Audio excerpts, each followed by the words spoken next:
ಎಲ್ಲರಿಗೂ ನಮಸ್ಕಾರ.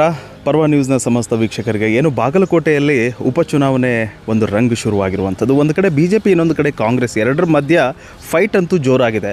ಬಟ್ ಈ ಎರಡು ಪಕ್ಷಗಳ ಮಧ್ಯೆ ಒಂದಿಷ್ಟು ಒಳ್ಳೊಳ್ಳೆ ಉದ್ದೇಶಗಳನ್ನು ಇಟ್ಕೊಂಡು ಈಗಾಗಲೇ ಪಕ್ಷಗಳು ಲಗ್ಗೆ ಇಟ್ಟಿರುವಂಥದ್ದು. ಅದರಲ್ಲಿ ಪ್ರಮುಖವಾಗಿ ಉಪೇಂದ್ರ ಅವರ ಪ್ರಜಾಕೀಯ ಪಕ್ಷ ಕೂಡ ಒಂದು. ಹಾಗಾಗಿ ಇವತ್ತು ಬಾಗಲಕೋಟೆ ಮತಕ್ಷೇತ್ರದಲ್ಲಿ ಏನೋ ಒಂದು ಬೈ ಎಲೆಕ್ಷನ್ ನಡೀತಾ ಇದೆ. ಆ ಒಂದು ಬೈ ಎಲೆಕ್ಷನ್ನಲ್ಲಿ ಶ್ರೀಯುತ ಅಂತೋಷ್ ಸವಾಸೆ ಅವರು ಈಗಾಗಲೇ ಪ್ರಜಾಕೀಯ ಪಕ್ಷಕ್ಕೆ ಸ್ಪರ್ಧೆಯನ್ನು ಮಾಡಿದ್ದಾರೆ. ಸೊ ಅವರ ತಯಾರಿಗಳು ಹೇಗಿದೆ, ಆಮೇಲೆ ಅವರ ಒಂದು ಪ್ರಚಾರ ಹೇಗಿದೆ ಅನ್ನೋದನ್ನು ಇವತ್ತು ಖುದ್ದು ಅವರೇ ನಮ್ಮ ಜೊತೆ ಇದ್ದಾರೆ. ಅವ್ರ ಜೊತೆ ನಾನು ಮಾತನಾಡಿಸುವಂಥ ಒಂದು ಪ್ರಯತ್ನವನ್ನು ಮಾಡ್ತೀನಿ. ಸರ್ ನಮಸ್ಕಾರ. ಸರ್ ನಮಸ್ತೆ ಸರ್. ಸರ್, ಈಗಾಗಲೇ ಬಾಗಲಕೋಟೆ ಮತಕ್ಷೇತ್ರದಲ್ಲಿ ಬೈ ಎಲೆಕ್ಷನ್ ಅಂತೂ ತುಂಬ ಅಂದರೆ ತುಂಬ ಜೋರಾಗಿ ನಡೀತಿದೆ. ಒಂದು ಕಡೆ BJP, ಇನ್ನೊಂದು ಕಡೆ ಕಾಂಗ್ರೆಸ್. ಅವ್ರದ್ದೇ ಆಗಿರುವಂತಹ ಒಂದಿಷ್ಟು ಮಾರ್ಗಗಳಿದೆ, ಪ್ರಚಾರಕ್ಕಾಗಿ ಆಗಿರ್ಬೋದು, ಮತ್ತೊಂದಾಗಿರ್ಬೋದು.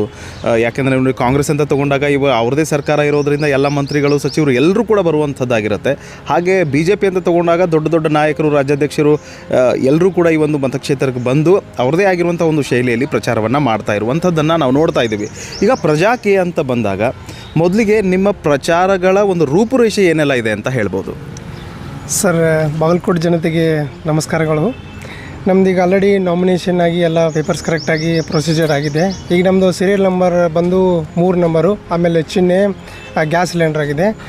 ನಮ್ಮದು ಪ್ರಚಾರ ಅಂತಂದರೆ ಇಲ್ಲಿ ನಮ್ಮದು ಜಸ್ಟ್ ವಿಚಾರಗಳ ಪ್ರಚಾರ ಸರ್. ಇಲ್ಲಿ ಯಾವುದೇ ದುಡ್ಡುಗಳ ಆಮಿಷ ಇರೋಂಗಿಲ್ಲ ಸರ್, ಆಮೇಲೆ ಪಾರ್ಟಿ ಫಂಡ್ ಇರೋಂಗಿಲ್ಲ. ಜಸ್ಟ್ ನಾವು ಈಗ ಸೋಷಿಯಲ್ ಮೀಡಿಯಾದಲ್ಲಿ ಪ್ರಚಾರ ಮಾಡ್ತಾಯಿದ್ದೀವಿ. ಆದಷ್ಟು ಎಷ್ಟು ಜನಕ್ಕೆ ಸಾಧ್ಯ ಆಯ್ತಲ್ಲ ರೀ, ಸೋಷಿಯಲ್ ಮೀಡಿಯಾದಾಗ ನಾವು ಪ್ರಯತ್ನ ಎಲ್ಲರಿಗೆ ಪಡಿಸಾಕ್ತೀವಿ ಸರ್.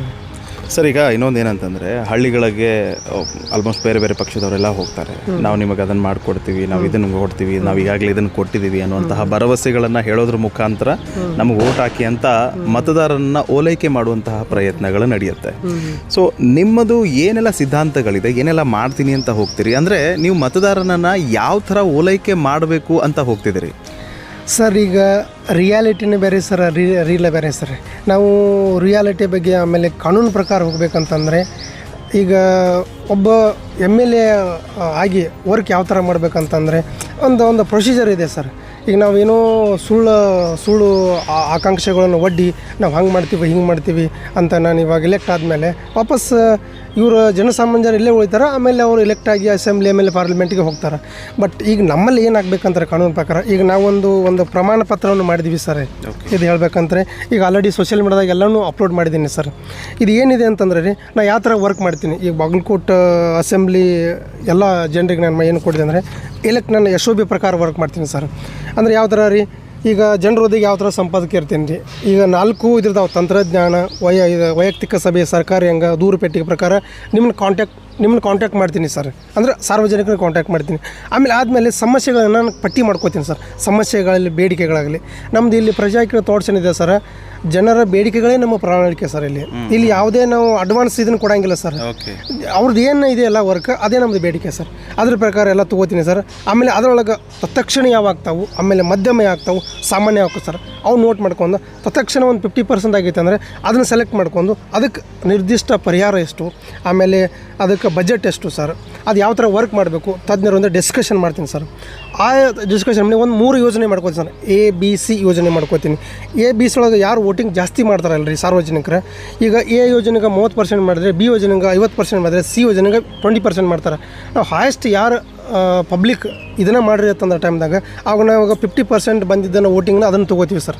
ಅದನ್ನು ತೊಗೊಂಡು ಜನರ ಪ್ರಕಾರ, ಜನರ ಯೋಜನೆ B ಯೋಜನೆ ಕಲೆಕ್ಟ್ ಮಾಡ್ಕೊಂಡು ಆದರೆ ಎಲ್ಲರಿಗೂ ಸಾರ್ವಜನಿಕ ಹೇಳ್ತೀವಿ ಸರ್, ಹಿಂಗೆ ವರ್ಕ್ ಮಾಡ್ಕೊ, ಹಿಂಗೆ ಮಾಡ್ಕೊ, ಅವ್ರನ್ನೇ ಕೇಳೋದು ಸರ್. ಇಲ್ಲಿ ಏನಿದೆ ಸರ್, ಪ್ರಜೆಗಳೇ ರಾಜರು ಸರ್. ಇಲ್ಲಿ ರಾಜಕೀಯದಲ್ಲಿ ರೀ ಎಲೆಕ್ಟ್ ಆದವರ ರಾಜ್ಯಗಳೇ ಅವ್ರ ರಾಜಸ್ಥಾನ ಮಾಡ್ತಾರೆ ಸರ್. ಇಲ್ಲಿ ನಮ್ಮದೇನಿಲ್ಲ ಸರ್. ಅವ್ರು ಯಾವ ಥರ ಹೇಳ್ತಾರೆ ಅದೇ ವರ್ಕ್. ಆ ಥರ ಮಾಡಿದ ಮೇಲೆ ಇದು ವರ್ಕ್ ಪಬ್ಲಿಕ್ ಸಫಿಷಿಯೆಂಟ್ ಆಯಿತು ಸರ್, ಇದು ವರ್ಕ್ ಕರೆಕ್ಟ್ ಟೈಮ್ಸು. ಮತ್ತು ನಾವು 6 ಮಂದಿಗೂ ಪೋಲಿಂಗ್ ಮಾಡ್ತೀವಿ ಸರ್. ಪೋಲಿಂಗ್ ಮಾಡಿದ್ಮೇಲೆ ಅಲ್ಲಿ ಸರ್ ಅವ್ರಿಗೆ ಜನರಿಗೆ ತೃಪ್ತಿ ಆಯಿತು ಅಂತಂದ್ರೆ ಇಲ್ಲ, ನೀನು ಕಂಟಿನ್ಯೂ ಮಾಡ್ಬೋದು ಸರ್. ಸಪೋಸ್ ತೃಪ್ತಿ ಆಗದೇ ಇದ್ದರೆ ಇನ್ನೊಂದು 3 ಮಂತ್ ತಿದ್ದುಪಡಿ ಮಾಡ್ಕೊಳಕ್ಕೆ ಅವಕಾಶ ಕೊಡ್ಬೋದು ಸರ್ ಯಾರು ಸಾರ್ವಜನಿಕರು. ಇಲ್ಲ, ಅದ್ರೊಳಗೂ ತೃಪ್ತಿ ಆಯ್ತು ಅಂದ್ರೆ ಮುಂದುವರಿಬೋದು. ತೃಪ್ತಿ ಆಗದೇ ಇದ್ದರೆ ಇದು ರಾಜೀನಾಮೆ ಕೊಡಬೇಕು ಸರ್. ಇದು ನಮ್ಮ ಪೂರ್ತಿ ಇದ್ರೊಳಗೆ ನಾನು ನೋಟ್ರಿ ಮಾಡ್ಕೊಂಡು ಪೂರ್ತಿ ಕಂಪ್ಲೀಟ್ ನೀವು ಸೋಷಿಯಲ್ ಮೀಡಿಯಾಗೆ ಹೋಗ್ಬೋದು ಸರ್. ಸೋಷಿಯಲ್ ಮೀಡಿಯಾಗೆ ಹೋಗಿ ಕಂಪ್ಲೀಟ್ ನೋಡ್ಬೋದು. ಇದು ಆಲ್ರೆಡಿ ಕೋರ್ಟ್ ಒಳಗೆ ರಿಜಿಸ್ಟರೂ ಆಗಿದೆ ಸರ್, ರಿಜಿಸ್ಟರ್ ನಂಬರ್ ಹಾಕಿದ್ದಾರೆ. ಇದ್ರ ಮುಖಾಂತರ ಈಗ ಆಲ್ರೆಡಿ ಕೆಲವೊಂದು ಪಕ್ಷದ ಪಾರ್ಲಿಮೆಂಟ್ದಾಗ ರೈಟ್ ಟು ರಿಕಾಲ್ ತರಬೇಕಂತ ಟ್ರೈ ಮಾಡ್ತಾ ಇದ್ರಿ ಸರ್. ನಮ್ದು ಆಲ್ರೆಡಿ ಇಲ್ಲೇ ಇದೆ right to recall option. Okay, ಇಲ್ಲೇನು ಇದು ತಿದ್ದುಪಡಿ ಆಗಬೇಕು, ಬಟ್ ಬರೋ ದಿನಗಳಲ್ಲಿ ಆಗಲಿ ಅಂತ ನಾನು ಭಾವಿಸ್ತೀನಿ ಸರ್. ಇಷ್ಟೇ ನನ್ನ ಪ್ರೊಸೀಜರ್. ಮತ್ತು ಓಕೆ, ಅಂದರೆ ಇನ್ನೊಂದು ಏನಂತಂದರೆ ಸರ್, ನೀವು ಒಂದು ಒಳ್ಳೆ ಪ್ರಯತ್ನ ಇದೆ. ಯಾಕಂದರೆ ಟ್ರಾನ್ಸ್ಪರೆಂಟ್ ಆಗಿರುವಂಥದ್ದು, ಜನರಿಗೆ ನೀವು ಏನು ಬೇಡಿಕೆ ಇಡ್ತೀರಿ ಅದೇ ನಮ್ಮ ಪ್ರಣಾಳಿಕೆ. ನೀವೇನು ಹೇಳ್ತೀರಿ ನಾವು ಅದನ್ನು ಮಾಡೋದು ಅದೇ ಒಂದು ಪ್ರಣಾಳಿಕೆ ಅನ್ನುವಂಥದ್ದನ್ನು ಹೇಳಿದಿರಿ. ಆಮೇಲೆ ಬಾಂಡನ್ನು ಕೊಡೋದ್ರ ಮುಖಾಂತರ ಒಂದು ವಿಶೇಷವಾದ ಒಂದು ಪ್ರಚಾರ, ಒಂದು ಚುನಾವಣೆ ಅಂತ ಹೇಳಬಹುದು. ಯಾಕೆಂದರೆ ಮುಂಚಿತವಾಗಿ ನಾನು ಇದನ್ನೇ ಮಾಡ್ತೀನಿ, ಆಮೇಲೆ ನೀವು ಬಾಂಡ್ ಒಳಗಡೆ ಒಂದು ಮೆನ್ಷನ್ ಮಾಡಿದ್ದೀರಿ, ಒಂದು ವೇಳೆ 6 ತಿಂಗಳಲ್ಲಿ ನಿಮಗೆ ನಮ್ಮ ಅಧಿಕಾರ, ನಮ್ಮ ಕೆಲಸಗಳು ಸಫಿಷಿಯೆಂಟ್ ಆಗಲಿಲ್ಲ ಅಂದರೆ ಬಿಫೋರ್ ನೀವು ಏನು ಪ್ರಾಮಿಸ್ ಮಾಡಿದ್ರಿ ಅದು ಒಂದು ವೇಳೆ ಆಗಿಲ್ಲ ಅಂತಂದಾಗ 3 ತಿಂಗಳು ನೀವು ತಿದ್ದುಕೊಳ್ಳೋದಕ್ಕೆ ಅವಕಾಶ ಕೊಡ್ಬೋದು. ಇಲ್ಲ ಅಂತಂದರೆ ಆಗೋದೇ ಇಲ್ಲ ಅಂತಂದಮೇಲೆ ನಾವು ರಾಜೀನಾಮೆ ಕೊಡೋದು ನಿಶ್ಚಿತ ಅನ್ನುವಂಥದ್ದನ್ನು ನೀವು ಬಾಂಡ್ ಒಳಗಡೆ ಕ್ಲಿಯರಾಗಿ ಮೆನ್ಷನ್ ಮಾಡಿದ್ದೀರಿ. ಆಮೇಲೆ ಇನ್ನೊಂದು ಕೇಳ್ಪಟ್ಟೆ ನಾವು, ಅಂದರೆ ಸೋಷಿಯಲ್ ಮೀಡಿಯಾಗಳಲ್ಲಿ ನಾವು ಈಗಾಗಲೇ ತುಂಬ ದೊಡ್ಡ ಮಟ್ಟಿಗೆ ಪ್ರಚಾರವನ್ನು ಮಾಡ್ತಿದ್ದೀರಿ ಅಂತ. ಸೋಷಿಯಲ್ ಮೀಡಿಯಾ ಬೇರೆ ಆಗುತ್ತೆ, ಆಫ್ಲೈನ್ ಬೇರೆ ಆಗುತ್ತೆ. ಸೊ ಪ್ರಾಕ್ಟಿಕಲ್ ಅಂತ ತಗೊಂಡಾಗ ಸೋಷಿಯಲ್ ಮೀಡಿಯಾದಲ್ಲಿ ನಿಮಗೆ ಸ್ಪಂದನೆ ನೀಡಿದಂತಹ ಜನಗಳು ಇತ್ತೀಚಿನ ಆಸೆಯ ಆಮಿಷಗಳಿಗೆ ಬಲಿಯಾಗಿ ದುಡ್ಡಾಗಿರ್ಬೋದು, ಮತ್ತೊಂದಾಗಿರ್ಬೋದು, ಮಗದೊಂದಾಗಿರ್ಬೋದು, ಈ ಎಲ್ಲ ಆಸೆಗಳು ಒಳಗಡೆ ಮುಳುಗಿರುವಂತಹ ಒಂದಿಷ್ಟು ಜನ ನಿಮಗೆ ಆಫ್ಲೈನಲ್ಲಿ ಖುದ್ದಾಗಿ ಬಂದು ವೋಟ್ ಹಾಕಬೇಕಾದ್ರೆ ಪ್ರಜಾಕೀಯಕ್ಕೆ ಹಾಕಬೇಕು ಅಂತ ಅನಿಸುತ್ತೆ ಅಂತ ನಿಮಗನ್ಸುತ್ತಾ ಸರ್? ಈಗ ನಾನು ಒಂದು ಎಕ್ಸಾಂಪಲ್ ಕೊಡ್ತೀನಿ ಸರ್ ನಿಮಗೆ. ನಾನು 23 MLL ಕಂಟೆಸ್ಟ್ ಜಮಖಂಡಿಂದ ಕಂಟೆಸ್ಟ್ ಮಾಡಿದೆ. ನನಗೆ ವೋಟಿಂಗ್ ಬಿದ್ದಿದ್ದು ಅಷ್ಟೇ ಸರ್ 179 ವೋಟಿಂಗ್ ಬಿದ್ದಿದ್ದು. ಆಮೇಲೆ ನೆಕ್ಸ್ಟ್ ಇಯರ್ ಆಮೇಲೆ ಪಾರ್ಲಿಮೆಂಟ್ ಎಲೆಕ್ಷನ್ ಅನೌನ್ಸ್ ಸರ್, ಲೋಕಸಭೆ ಅನೌನ್ಸ್ ಆಯಿತು 24 ಸರ್. ನಾನು ಕಂಟೆಸ್ಟ್ ಮಾಡಿದ್ದೆ ಬಾಗಲಕೋಟೆ ಲೋಕಸಭೆಯಲ್ಲಿ. ಅಲ್ಲಿ ಅರೌಂಡ್ 5000 ವೋಟಿಂಗ್ ಬಿದ್ದಿದ್ದು ಸರ್. 5000 ಒಂದು 4-5 ವೋಟ್ ಕಡಿಮೆ ಇದ್ದಾವೆ ಸರ್. ಇದೇ ಸರ್ ಬದಲಾವಣೆ ಆಗ್ತಾ ಇರೋದು. ಈಗ ನಾವು ಏನೋ ಸಡನ್ ಆಗಿ ಮಾಡ್ತೀವಿ ಅಂದರೆ ಅದು ಮಾತ್ರ ರಾಜಕೀಯ. ಅಲ್ಲಿ ನಾನು ಅಮೌಂಟ್ ಇನ್ವೆಸ್ಟ್ಮೆಂಟ್ ಮಾಡಬೇಕು, ಪ್ರಚಾರ ಮಾಡಬೇಕು, ಇಲ್ಲದ ಸಲದ ಆಮಿಷಗಳನ್ನು ಕೊಡಬೇಕು ಸರ್. ಅದು ಇಷ್ಟ ಇಲ್ಲ ಸರ್ ನಮಗೆ. ನಿಮ್ಗೆ ಅರ್ಥ ಆಗುತ್ತೆ ಎಲ್ಲ ಈಗ ಏನು ನಡೀತದೆ ಅಂತ ಎಲ್ಲ ಸಾರ್ವಜನಿಕ ಎಲ್ಲ ಗೊತ್ತಿದೆ ಸರ್. ಇದು ಆಗಬಾರ್ದು, ಇದು ಆಗಬೇಕು ಅನ್ನೋದು ಎಲ್ಲನೂ ಗೊತ್ತಿದೆ. ಈಗ ಆಯ್ಕೆ ಮಾಡೋದು ಅವರಲ್ಲಿ ಸರ್ ಬಿಟ್ಕೊಟ್ಟಿದ್ದು. ಈಗ ನಾನು ಕೆಲವೊಂದು ಏರಿಯಾಕ್ಕೆ ಹೋದ್ರಿ ಸರ್, ಅಪ್ರಿಷಿಯೇಟ್ ಮಾಡ್ತಾರೆ ಸರ್. ಕೆಲವೊಬ್ರು ಫೋನ್ ಮಾಡಿ ಹೇಳ್ತಾರೆ, ಸರ್ ಎಕ್ಸಲೆಂಟ್ ಸರ್, ಬರಲಿ ಇನ್ನೂ ಲೇಟ್ ಆಗಲಿ ಬರ್ತೈತೆ ಸರ್, ಸ್ಲೋ ಹೋಗೋಣ ಪರವಾಗಿಲ್ಲ ಅಂತಂತಾರೆ. ನಾನು ಏನೋ ಒಂದು ಆಮಿಷ ಕೊಟ್ಟು ಆಮೇಲೆ ಏನೋ ಒಂದು ಮಾಡಿ ಎಲ್ಲೋ ಒಂದು ಹಳ್ಳಿಗಳದಾಗ ಸಭೆ ಸಮಾರಂಭಗಳು ಮಾಡಿ ದುಂದುವೆರ್ಸ ಮಾಡಿ ಸರ್, ಅದು ಮತ್ತು ಅದು ರಾಜಕೀಯ ಕನ್ವರ್ಟ್ ಆಗುತ್ತೆ ಸರ್. ಈ ಪ್ರಜಾಕೀಯದಲ್ಲಿ ಸರ್ ನಾವು ಅದನ್ನು ಅವಕಾಶ ಕೊಟ್ಟಿಲ್ಲ ಸರ್. ಬಟ್ ಹೋಗಲಿ ಸರ್, ಪರವಾಗಿಲ್ಲ, ನಾನು ಸ್ಲೋನೇ ಹೋಗಲಿ, ಪರ್ಫೆಕ್ಟ್ ಆಗಲಿ ಸರ್. ನಮ್ದೇನ ಕಂಪ್ಲೀಟ್ಲಿ ನಿರ್ನಾಮ ಆಗಬೇಕು ಸರ್. ಇದು ಕಂಪ್ಲೀಟ್ಲಿ ಒಬ್ಬ ವರ್ಕರ್ ಬರಬೇಕು ಸರ್. ವರ್ಕರ್ ಯಾವ್ದು ಏನೆಲ್ಲ ಬೇಡಿಕೆ ಪಟ್ಟಿ ಮಾಡ್ಕೊಂಡು ಈ ಥರ ವರ್ಕೆಲ್ಲ ಎವ್ರಿಥಿಂಗ್ ಅವ್ರಿಗೆ ಹೇಳ್ತಾ ಆಗಬೇಕು. ಅವಾಗ ನಮ್ದು ರಿಯಾಲಿಟಿ ನಮ್ಗೆ ದೇಶಕ್ಕೆ ಸ್ವಾತಂತ್ರ್ಯ ಸಿಕ್ಕಾಗುತ್ತೆ. ನಾ ಇನ್ನೊಂದು ನಿಮ್ಗೆ ವಿಚಾರ ಹೇಳ್ಬೋದು ಸರ. ಈಗ ನಮ್ಮ ಹಿರಿಯರು, ಈಗ ಗಾಂಧಿ ತಾತ ಆಗಲಿ ಎಲ್ಲ ಇವರು ಈ ನಮ್ಮ ಹೋರಾಟ ಬಗ್ಗೆ ಎಷ್ಟೋ ಇದು ಮಾಡಿದ್ದಾರೆ, ಬಲಿದಾನಗಳು ಮಾಡಿದ್ದಾರೆ. ಆದರೂ ನಮ್ಗೆ ರಿಯಾಲಿಟಿಯಾಗಿ ಸ್ವಾತಂತ್ರ್ಯ ಸಿಕ್ಕಿಲ್ಲ ಸರ್. ಆದರೆ ಈಗ ಸ್ವಾತಂತ್ರ್ಯ ಇದು ಇವ್ರಿಗೆ ರಾಜಕಾರಣಿಗಳ ಕಡೆ ಸ್ವಾತಂತ್ರ್ಯ ಇದೆ ಸರ್. ಅದನ್ನೇ ನಾವು ಸ್ವಾತಂತ್ರ್ಯ ಪಡ್ಕೋಬೇಕು ಅನ್ನೋದು ನಾವು ಇದು ಪ್ರಯತ್ನ ಮಾಡ್ತಾ ಇದ್ದೀವಿ ಸರ್. ಇದು ಈಗ ರಿಯಾಲಿಟಿ ಸರ್, ನಿಮ್ಗೆ ಅರ್ಥ ಆಗ್ಬೋದು ಸರ್. ಆ್ಯಕ್ಚುಲಿ ಅದೇ ಅರ್ಥ ಮಾಡ್ಕೋಬೇಕು. ಸಾರ್ವಜನಿಕ ಕೈಯಲ್ಲಿ ಅಧಿಕಾರಗಳು ಕೊಟ್ಟಾಗ ಮಾತ್ರ ನಮ್ಮಲ್ಲಿ ಸ್ವಾತಂತ್ರ್ಯ ಸಿಕ್ಕಂಗೆ ನಮಗಾಗುತ್ತೆ ಸರ್. ಓಕೆ ಸರ್, ಇಷ್ಟೇ ನಮ್ಮದು. ಸೊ ಇದಿಷ್ಟು ನನ್ನ ಕೊನೆಯದಾಗಿ ಒಂದು ಪ್ರಶ್ನೆ ಕೇಳಬೇಕು ಅಂತ ಬಂದಾಗ, ಬೇರೆ ಬೇರೆ ಪಕ್ಷಗಳು ಸ್ಟಾರ್ ಪ್ರಚಾರ ಅಂತ ಮಾಡ್ತಾರೆ. ಫಾರ್ ಎಕ್ಸಾಂಪಲ್ ಈ ಕಾಂಗ್ರೆಸ್ ಪಕ್ಷ ಅಂತ ತಗೊಂಡಾಗ ಪ್ರೆಸೆಂಟ್ CM ಅವರು ಸಿದ್ದರಾಮಯ್ಯನವರು ಬಂದು ಬಾಗಲಕೋಟೆ ಮತಕ್ಷೇತ್ರದಲ್ಲಿ ಅಬ್ಬರದ ಪ್ರಚಾರವನ್ನು ಮಾಡ್ತಿದ್ದಾರೆ. ಹಾಗೆ BJP ಅಂತ ತಗೊಂಡಾಗ ರಾಜ್ಯಾಧ್ಯಕ್ಷರಾಗಿರುವಂಥ ವಿಜೇಂದ್ರ ಯಡಿಯೂರಪ್ಪನವರು ಬಂದು ಪ್ರಚಾರವನ್ನು ಮಾಡ್ತಿದ್ದಾರೆ.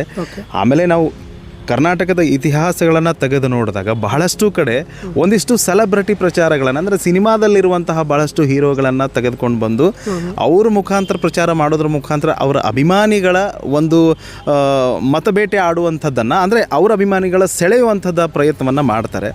ಈಗ ನಾನು ಪ್ರಜಾಕೀಯ ಅಂತ ತಗೊಂಡಾಗ ಸಂಸ್ಥಾಪಕರು ಉಪೇಂದ್ರ ಅವರಿದ್ದಾರೆ. ಅವರು ಮೂಲತಃ ಅಂದರೆ ನಟರಾಗಿ ಒಬ್ಬ ಕಲಾವಿದರಾಗಿ ಕೂಡ ಇರುವಂಥದ್ದು. ಆಮೇಲೆ ಅವರ ಆಚಾರ ವಿಚಾರಗಳು ತುಂಬ ವಿಶಿಷ್ಟವಾಗಿರುವಂಥದ್ದನ್ನು ನಾವು ನೋಡ್ತೀವಿ.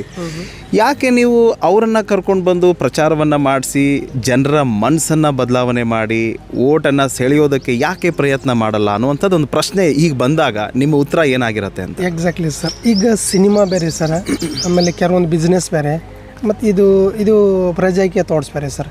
ಇದು ಒಂದು ಗೌರ್ಮೆಂಟ್ ಜಾಬ್ ಸರ್. ಇದು ಎಮ್ ಎಲ್ ಎ MLC ಆಗಿರ್ಬೋದು. ಇದಕ್ಕೆ ನಾವು ಯಾವುದೋ ಒಂಥರ ಏನಂತಾರೆ ಪ್ರೆಷರ್ ಹಾಕಿ ಯಾರ್ದೋ ತಂದ ಏನೋ ಹೂ ಮಾಡಿ ಅಭಿಮಾನ ಸರ್ ಆ ಇನ್ಸ್ಟಂಟ್ ಬದಲಾವಣೆ ಇದಲ್ಲ ಸರ್, ಅದು ಪರ್ಮನೆಂಟ್ ಬದಲಾವಣೆ ಅಲ್ಲ ಸರ್. ಜನರಲ್ಲಿ ಬರಬೇಕು ಸರ್, ಇದು ಹಿಂಗಿದೆ ಅಲ್ವಾ, ಇವು MPL ಈ ಥರ ವರ್ಕ್ ಮಾಡ್ಕೋಬೇಕು, ಇದು ನಾನು ಸಿನಿಮಾ ನಟರು ತಂದ 1-2 ದಿನ ಹಾಕಿ ನಾನು ಡ್ರಿಂಕ್ಸ್ ಮಾಡಿ ಅದು ಮಾಡಿ ನಾವು ಊಟ ಹಾಕಿ ಹೋದರೆ ಆಮೇಲೆ ಮತ್ತೆ ಯಥಾ ಪ್ರಕಾರ ಇದ್ದೇ ಇರ್ತಲ್ಲ ಸರ್.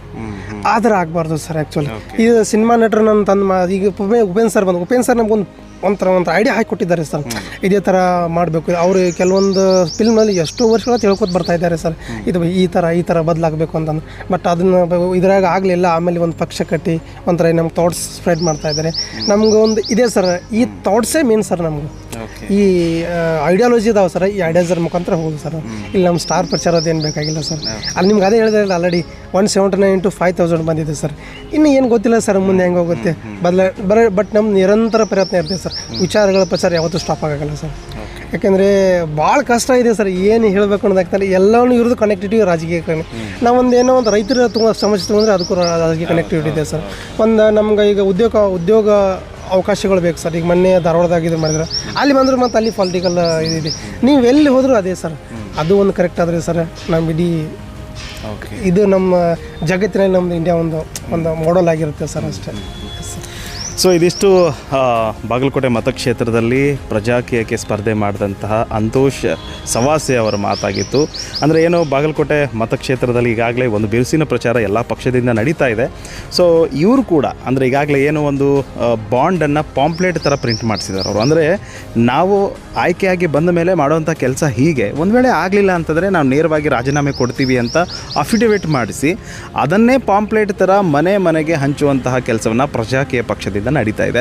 ಸೊ ನಿಜಕ್ಕೂ ಇವರ ಉದ್ದೇಶಗಳು ಸದುದ್ದೇಶಗಳನ್ನು ನಾವು ಕೇಳಿದಾಗ ಜನ ಸದ್ಯಕ್ಕೆ ಕೈ ಹಿಡಿಯೋದು ಕಷ್ಟ ಅಂತ ಅನಿಸಿದ್ರೂ ಕೂಡ ಫ್ಯಾಕ್ಟಾಗಿ ಆಯ್ಕೆ ಆದ ಮೇಲೆ ಮಾಡಲೇಬೇಕಾದಂತಹ ಕರ್ತವ್ಯವನ್ನು ತುಂಬ ಟ್ರಾನ್ಸ್ಪರೆಂಟಾಗಿ ಮಾಡುವಂತಹ ಪ್ರಯತ್ನದಲ್ಲಿ ಶ್ರೀಯುತ ಅಂತೋಷ್ ಸವಾಸೆ ಅವರಿದ್ದಾರೆ. ಕಾದು ನೋಡೋಣ ಮುಂದೆ ಏನೆಲ್ಲ ಬದಲಾವಣೆಗಳಾಗತ್ತೆ ಅನ್ನೋದನ್ನು. ಹೀಗೆ ಮತ್ತಷ್ಟು ಸುದ್ದಿಗಳನ್ನು ನೀವು ಪಡೆಯೋದಕ್ಕೆ ನಮ್ಮ ಚಾನಲನ್ನು ನೋಡ್ತಾ ಇರಿ ಅಂತ ಹೇಳ್ತಾ, ಸತ್ಯ ಸಂಸ್ಕೃತಿ ಶೋಧನೆ ಇದು ನಿಮ್ಮ ವಾಹಿನಿ. ಪ್ರಜೆಗಳಿಂದ ಪ್ರಜಾಕೀಯ, ಪ್ರಜೆಗಳಿಗಾಗಿ ಪ್ರಜಾಕೀಯ, ಪ್ರಜೆಗಳಿಗೋಸ್ಕರ ಪ್ರಜಾಕೀಯ ಮಟ್ಟ